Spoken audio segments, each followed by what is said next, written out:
Olá, meus amados, sejam bem-vindos ao canal Josué de Azevedo. Estamos aqui para concluir o vídeo anterior falando sobre o período do Anticristo. Vou denominá-lo como período do Anticristo, parte 2, baseado no texto de 2 Tessalonicenses, capítulo 2, versículo 3, que assim está escrito: Ninguém de maneira alguma vos engane, porque não será assim sem que antes venha a apostasia e se manifeste o homem do pecado, o filho da perdição. O texto ele vai justamente mostrar a cada um de nós sinais da vinda do anticristo. E esses sinais, que são diferentes do arrebatamento da igreja, mas que na verdade nos mostram como há de assinalar a vinda, o aparecimento do anticristo. Primeiro, nós observamos a questão do mistério da injustiça, que as escrituras falam que realmente ocorrerá. E esse mistério da injustiça tem a ver com o poder do mal, as suas atividades no mundo inteiro, e também aumentará, nesse caso, a zombaria e o desprezo à palavra de Deus e à sua doutrina, como também o crescimento da violência no mundo. É importante observarmos também que o texto nos mostra que justamente as expressões que a Bíblia usa pura e clara sobre o anticristo, chamando ele como um homem do pecado e filho da perdição. E eu quero ainda enfatizar que haverá também a questão da apostasia, que literalmente significa o desvio ou afastamento ou abandono da fé genuína. Temos também a questão relacionada justamente sobre o que se refere nessa apostasia, sobre a questão dentro da igreja que terá duas dimensões. Primeiro, a apostasia no sentido do âmbito teológico, que é o desvio da parte ou da totalidade dos ensinos de Cristo e dos apóstolos, ou a rejeição deles totalmente.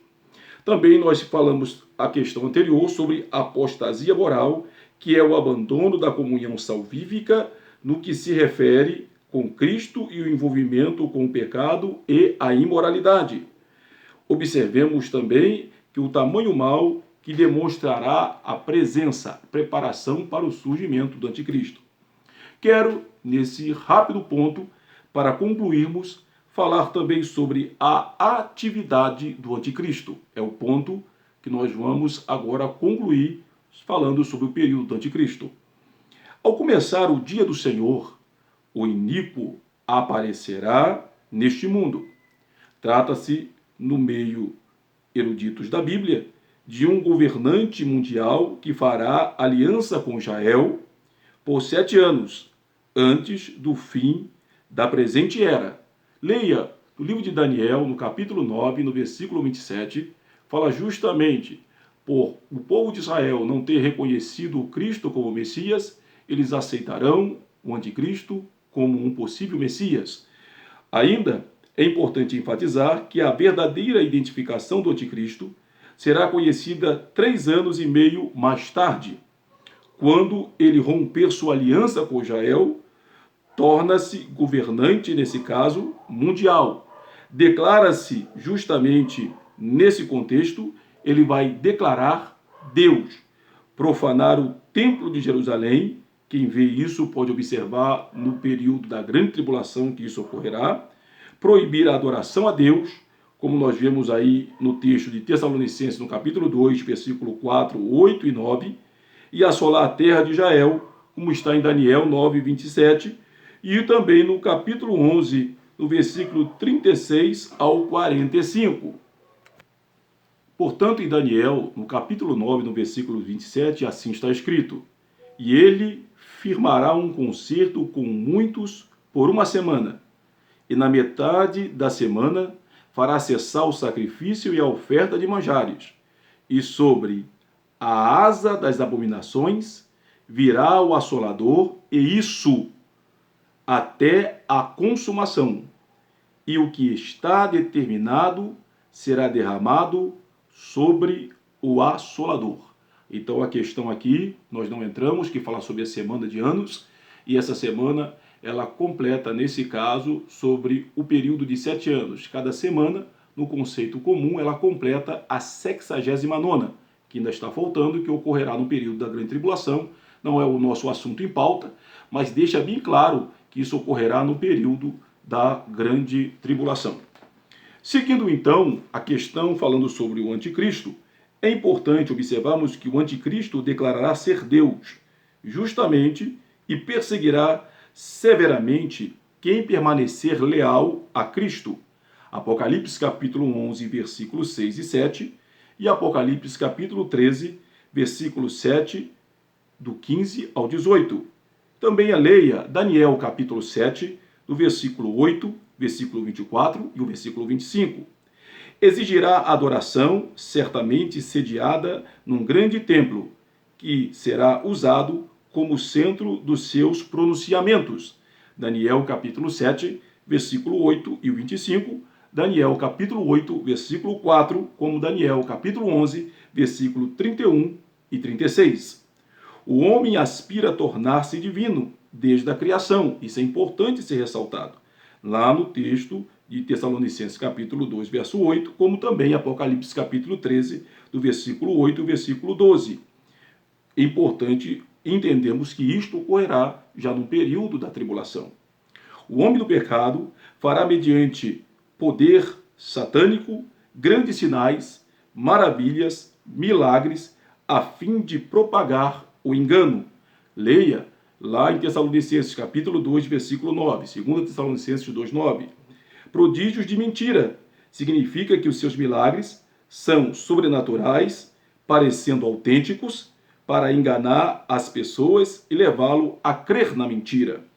Importante que tais demonstrações possivelmente serão vistas no mundo inteiro pela televisão, pela internet, enfim, pelas redes sociais.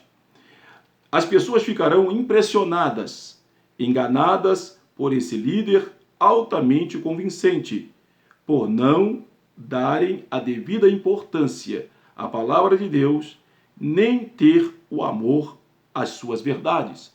Leia o texto de 2 Tessalonicenses, no capítulo 2, no versículo 9 e o versículo 12, que assim está escrito: a esse cuja vinda é segundo a eficácia de Satanás, com todo o poder e sinais e prodígios de mentira, e com todo o engano da injustiça para os que perecem, porque não receberam o amor da verdade para se salvarem.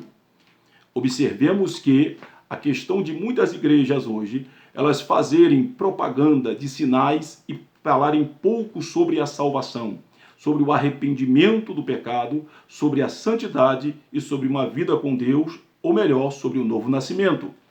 É importante ainda observarmos que nós observamos nas Escrituras que tanto a palavra de Paulo em 2 Tessalonicenses 2,9 quanto a de Jesus em Mateus 24, versículo 24, devem despertar os crentes para o fato de que nem todo milagre provém de Deus.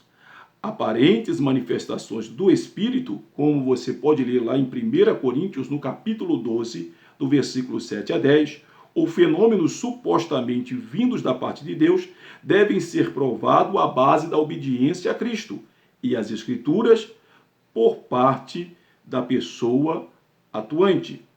É importante observarmos que as Escrituras, ela é o caminho, o modelo, a verdade, o mandamento que o crente deve seguir, porque ela revela a nossa salvação e o Cristo que morreu e ressuscitou. Nessa palavra, quero concluir dizendo que a derrota do anticristo no fim da tribulação ocorrerá.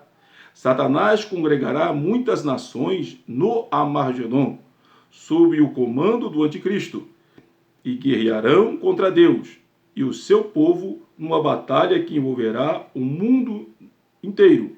Leia Daniel capítulo 11, versículo 45 e Apocalipse 16, versículo 16. Quando isso ocorrer, Cristo voltará e intervirá de modo sobrenatural, destruindo o anticristo, seus exércitos e todos os que não obedecem ao Evangelho. Apocalipse 19, do versículo 15 ao 21. A seguir, Cristo prenderá Satanás e estabelecerá o seu reino na terra, como está no texto de Apocalipse, capítulo 20, versículo de 1 a 6. Quero, com esta palavra, alertar os meus amados sobre o preparo desse governo mundial que está realmente cada vez mais perto de ocorrer. Quero, com essa palavra, trazer um despertamento à Igreja do Senhor e dizer a importância de nós, como servos de Deus, estarmos atentos na torre de vigia, esperando o arrebatamento da Igreja. Que você possa meditar, guardar esta palavra do seu coração. No próximo vídeo, nós estaremos falando sobre o anticristo e o seu domínio.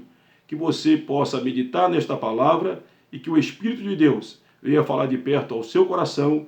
Esta é a nossa oração. Deus te abençoe.